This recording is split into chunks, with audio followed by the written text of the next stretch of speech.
이방인들의 등장이 어떻게 유대인들에게 표적이 되었는가 하는 내용을 살펴보도록 하겠습니다.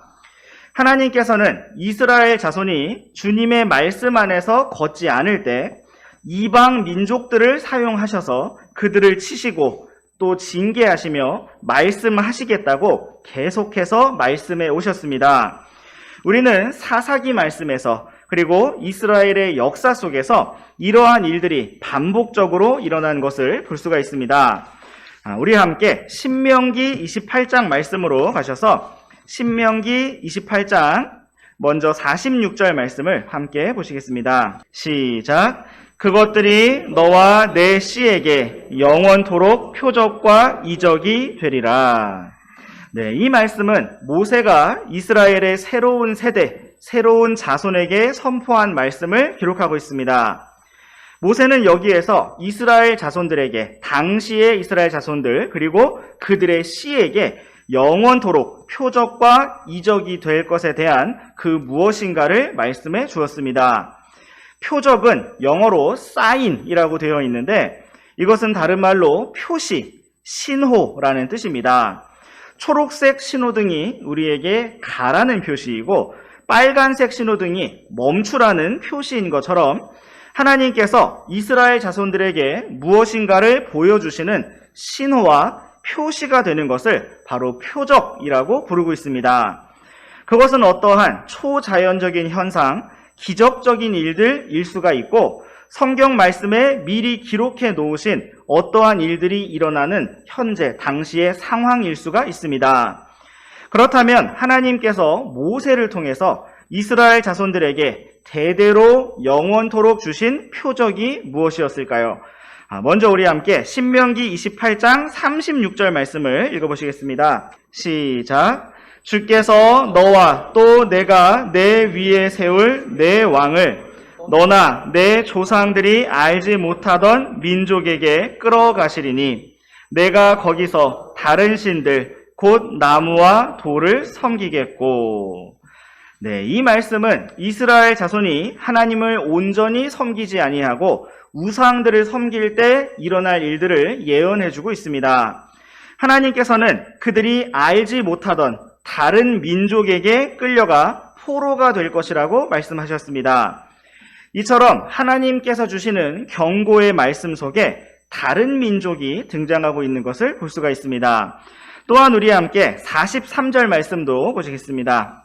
시작. 내 안에 있는 타국이는 너보다 훨씬 높게 되고 너는 매우 낮게 될 것이며. 네, 이 말씀도 동일하게 이스라엘 자손이 잘못된 길을 갈 때 일어날 일을 기록해주고 있습니다. 하나님께서는 그들 가운데 거하는 타국인, 즉 이방 민족의 사람이 그들보다 훨씬 높게 될 것이라고 말씀하셨습니다. 이러한 이방인들과 관련된 일들이 바로 하나님께서 그들에게 주신 표적이었다는 것입니다.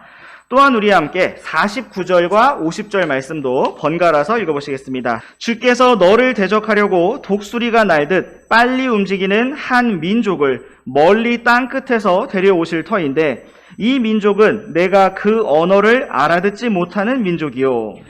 노인을 중히 여기지 아니하고 어린 것에게 호의를 베풀지도 아니하는 용모가 흉악한 민족이니라. 네, 하나님께서는 이스라엘 자손이 잘못된 길을 갈 때 이러한 말씀들과 같이 다른 민족을 등장하게 하셔서 그들을 치시겠다고 경고하셨습니다. 특별히 우리는 여기에서 그 언어를 알아듣지 못하는 민족이라고 말씀하신 표현을 볼 수가 있습니다. 이처럼 이스라엘 자손들에게 다른 언어를 사용하는 다른 민족의 등장은 하나님께서 그들에게 무엇인가를 말씀하시는 표적이었습니다. 이러한 표적은 모세의 시대로부터 이스라엘 자손에게 영원히 주어진 하나님께서 그들에게 말씀하시는 표적이었습니다.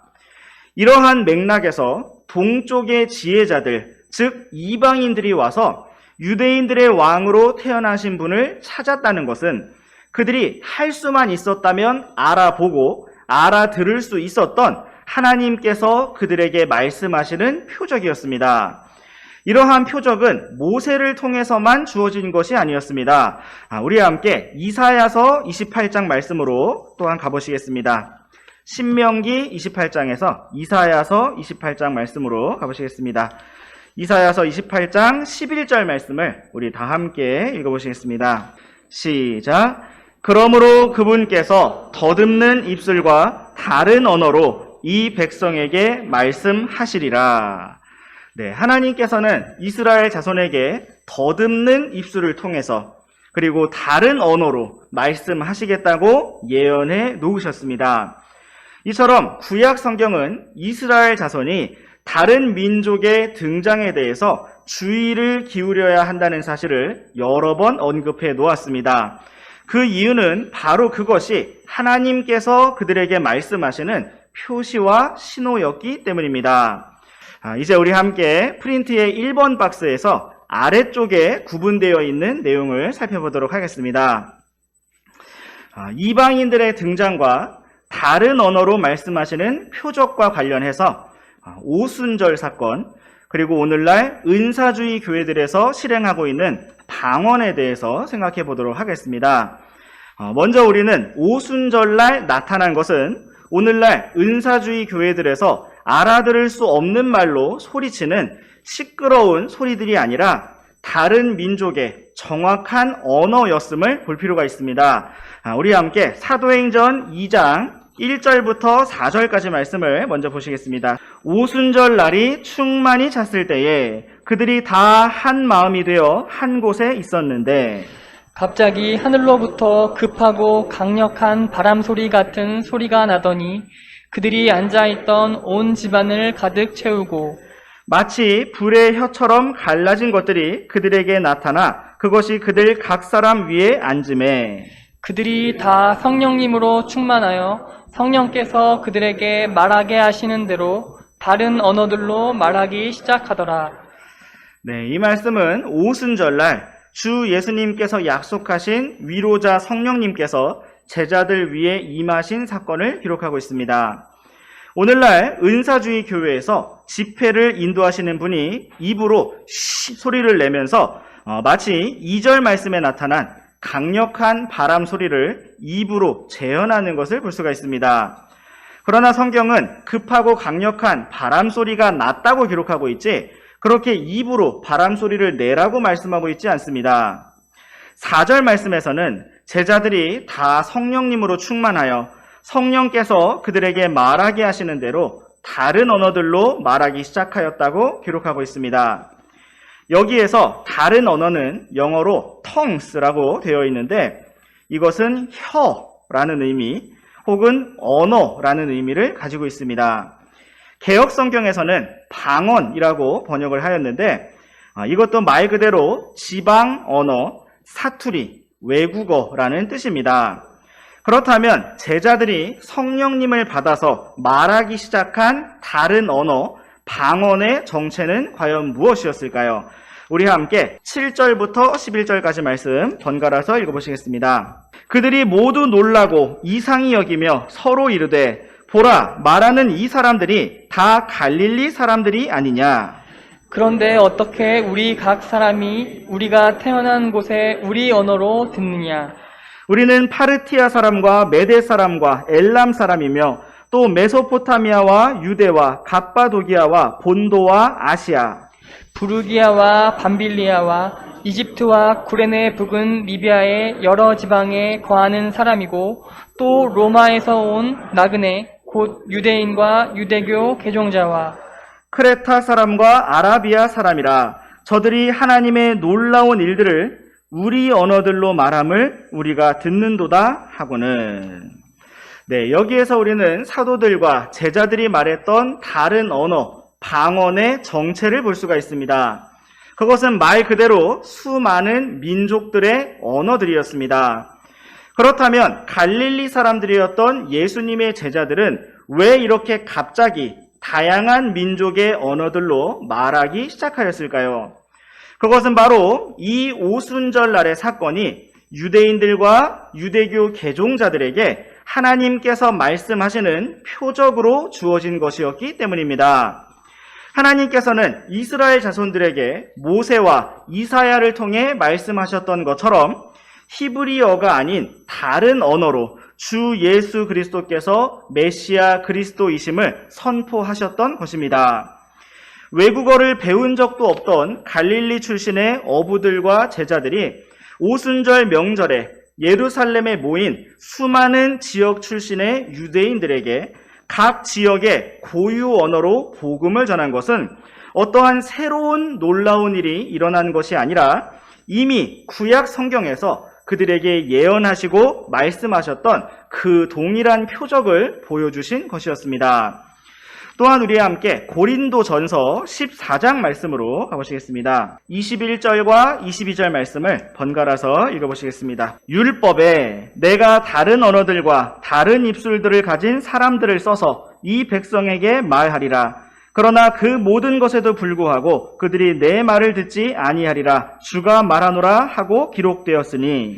그러므로 타 언어들은 믿는 자들을 위한 표적이 아니요 믿지 않는 자들을 위한 표적이지만 대언하는 것은 믿지 않는 자들을 위한 것이 아니요 믿는 자들을 위한 것이니라. 네, 사도 바울은 다른 언어, 타 언어, 방언에 대해 설명하면서 우리가 앞서 보았던 구약의 말씀들을 언급하며 이것들이 바로 믿지 않는 자들을 위한, 그래서 그들이 믿도록 하기 위한 표적이라고 기록하였습니다. 방언은 예수님께서 메시아 그리스도이심을 믿지 않는 유대인들을 향해서 표적으로 나타난, 믿지 않는 유대인들을 위한 하나님의 표시요 신호였다는 것입니다. 또한 이러한 표적은 땅 끝까지 가서 복음을 전하고 주 예수님의 증인이 될 수 있도록 사도들과 제자들에게 주어진 초자연적인 권능의 역사이기도 했습니다. 그렇다면 오늘날 은사주의 교회들에서 하는 방언 기도는 무엇일까요? 그것은 너무나 안타깝지만 성경에서 말씀하고 있는 다른 언어가 아니고 성경에 기록된 성령의 은사가 아닙니다. 그것은 마치 무당들이 신내림을 받았다고 하면서 마귀들과 교제하면서 알 수 없는 말들로 웅얼거리는 것과 같은, 정확히 똑같은 사탄의 역사입니다. 우리와 함께 계속해서 고린도전서 14장 27절과 28절 말씀을 번갈아서 읽어보시겠습니다. 만일 어떤 남자가 알지 못하는 타 언어로 말하거든 두 남자나 많아야 세 남자가 순서대로 하고 한 남자는 통역할 것이며, 만일 통역하는 남자가 없으면 그는 교회 안에서 잠잠히 있고 자기와 하나님께 말할 것이니라. 네, 성경은 교회 안에서 타 언어로 말하는, 방언으로 말하는 규칙을 이렇게 정해주고 있습니다. 순서대로 질서 있게 말하고 통역을 하라고 말씀하고 있습니다. 만약 통역자가 없으면 잠잠하라고 말씀하고 있습니다.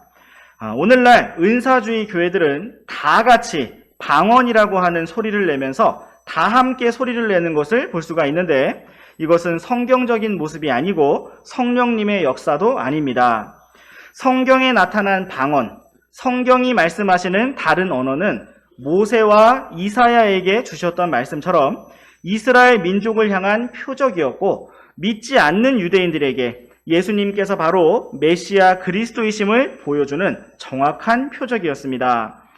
또한 이방인들을 향해서도 다른 민족의 사람이었던 사도들이 권능을 받아서 모국어처럼 땅끝까지 복음을 전할 수 있도록 주셨던, 참으로 예수님을 선포하고 소개할 수 있는 초자연적인 언어의 기적이었습니다.